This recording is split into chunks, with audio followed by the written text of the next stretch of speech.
On November 10th, 2009, Jacqueline Laney Hudson was born.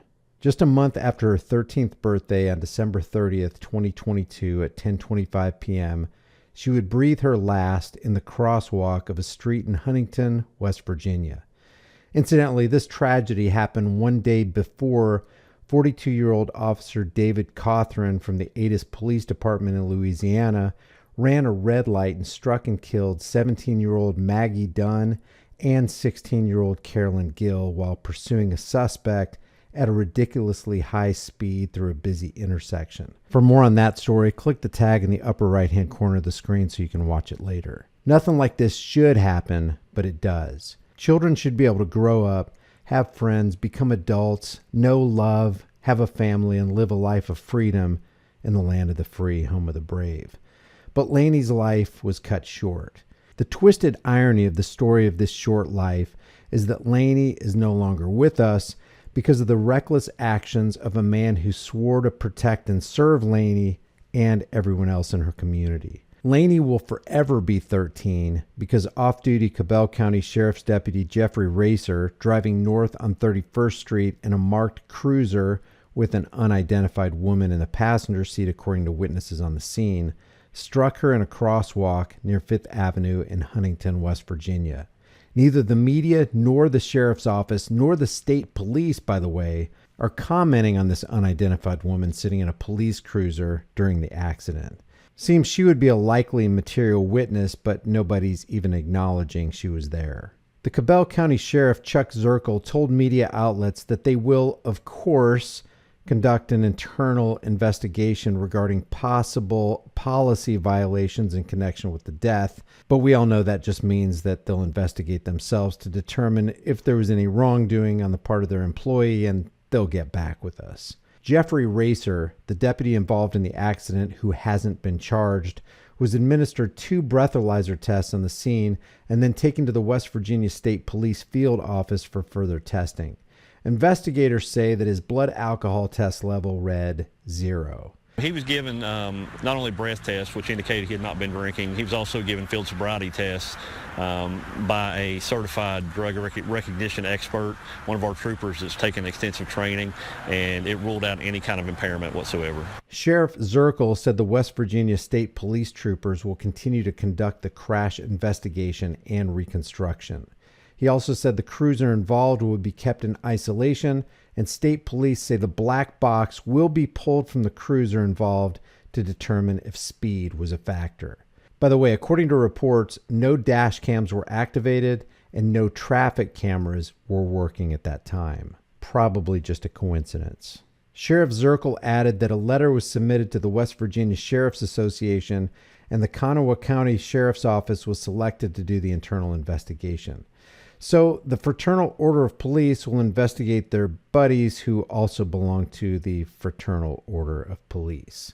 They also assure that an out-of-county prosecutor will be assigned to handle the results of the West Virginia State Police investigation to determine the next step. Meanwhile, the family of Laney Hudson is left to pick up the pieces of their broken life, bury their daughter, and move on. Laney's mom, Opal Hudson, recounts in an interview when she first heard the news of her daughter. So I'm in the shower getting ready to go to bed, and I hear my messenger going off. Well, when I got out and checked it, it was from somebody I had no idea who it was, and it said, "I hope this is Laney's mom. It's 911." Well, of course, I'm thinking, oh, anyways, I mean, I had just talked to Sissy. Then another message comes through from the same person that says, "Never mind, she's dead." Well, I think that it's just some mean kids pranking me. So I get another call from somebody, and they tell me, Laney had been hit by a vehicle, and I'm like, "Listen, please quit calling me with this nonsense." And this woman was like, "Opal, listen, this is Logan's mother. This is not a prank. Logan just said that Laney was hit by a cop car." She'd never told me that Sissy was dead, though. So I'm like, okay. So I called my sister to come get me, and I called the hospital thinking that, that's where they would take her. Well, they didn't have her. At 10:53, I called 911 and told them that somebody had told me that my daughter had just been hit in the East End. by a police officer. I need to know something. And he comes back on the line and he said, honey, there's been no 911. There's been no 911 report. Anyways, I waited for an hour and a half for the police to show up. They never showed up. So my dad showed up, and he's just got this look on his face. And he tells me, your sister's up there on the scene. But of course, my dad didn't tell me that she was dead. I don't think. So he puts me in the car and he drives me up there, and I see all the police cars. So I jump out of the car. An officer comes straight over to me. I'm asking where Lainey's at, and he tells me I can't see her, to get back in the vehicle. And then I think he may have said, she's dead. I can't see her. And I'm like, okay, well, I knew in my head that I waited for him for an hour and a half. It was a 30-minute drive. So I'm confused as why my baby's still on the ground. And he's like, we're doing an investigation. Give us just a few minutes. We're almost done. We're going to get her up. We'll take her to St. Mary's, and you can go over there and see her. So I go over to St. Mary's. But my sister and my brother stay there. Well, at 2:42, my brother calls me and says, Sissy, they just picked her up off the ground. 2:42. Remind you, this happened at 10:25 at night. 10:42, but they didn't take her straight to St. Mary's. They took her straight to Charleston. I'm not even sure who identified my baby. I'm upset, of course. I'm not under for 4 or 5 hours. She laid out there for what reason? I don't understand it. And then I get even more upset because they should have taken her to St. Mary's, to where who even identified her? They take her straight to Charleston for what reason? I don't know. Of course, I'm upset about it. I don't know I don't know what to think or how to feel, I don't know. I really don't know. Lainey's mom also commented on the disclosure about the supposed findings of the police cruiser's black box. They told me that, the black box didn't show nothing, which I knew that's what they was going to come back and say. Just because that's what they told the news, it was a possibility that it may come back and show nothing. There's no way it didn't show nothing. They said, where Lainey is only 12, 13 years old and such a small child, that maybe the impact wouldn't, but Lainey wasn't a normal small 13-year-old. Lainey weighed 155 pounds and was 5'5". The evidence is on his car. Her whole body print is on the hood of that car. There's no possible way they can come back and not say he wasn't speeding. It's not possible. There's no way. Listen, I know that Jeff Racer did not intentionally hit and kill my baby. I know he didn't. But had he not been speeding and or paying attention to his mistress sitting beside him, my baby would still be here. If he would have hit Lainey going 35, 40, even 45 miles an hour, Lainey would still be here. She would still be here. The children that were with her told me that he hit her so hard that she flew as high as the red lights. That's a pretty good ways from the ground.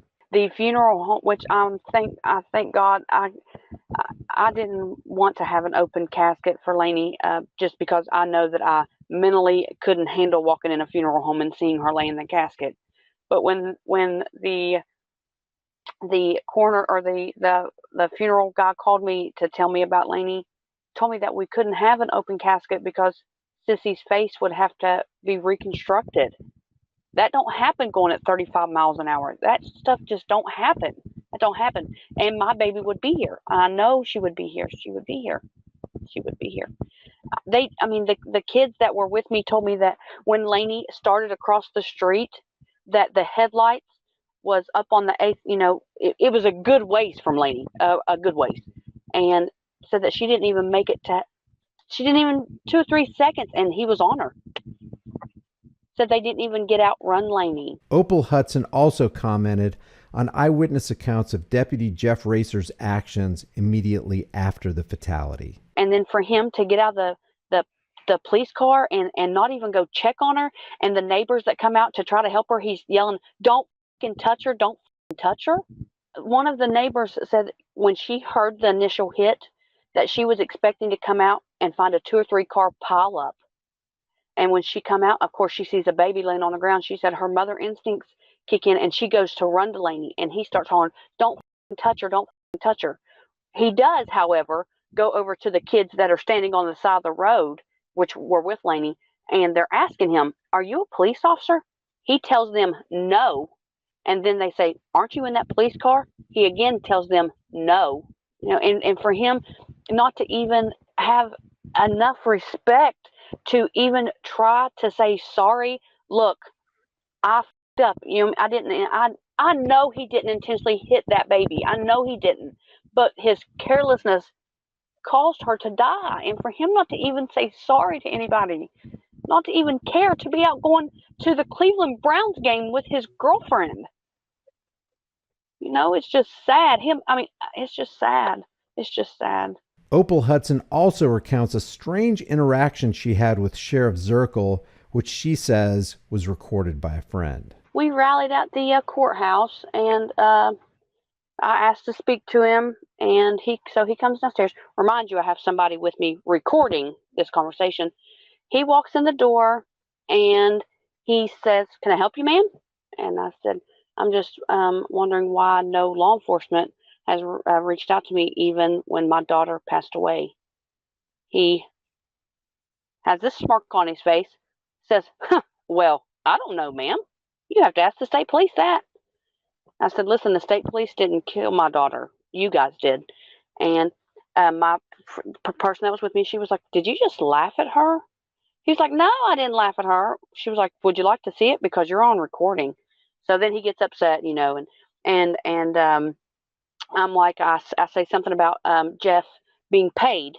And I said, while I'm out trying to figure out how I'm going to pay for this baby's funeral, he's being paid for doing it. And he says, "Well, ma'am, that's just something that we do." I said, "Wasn't you involved in an accident last year where you hit and killed an elderly man?"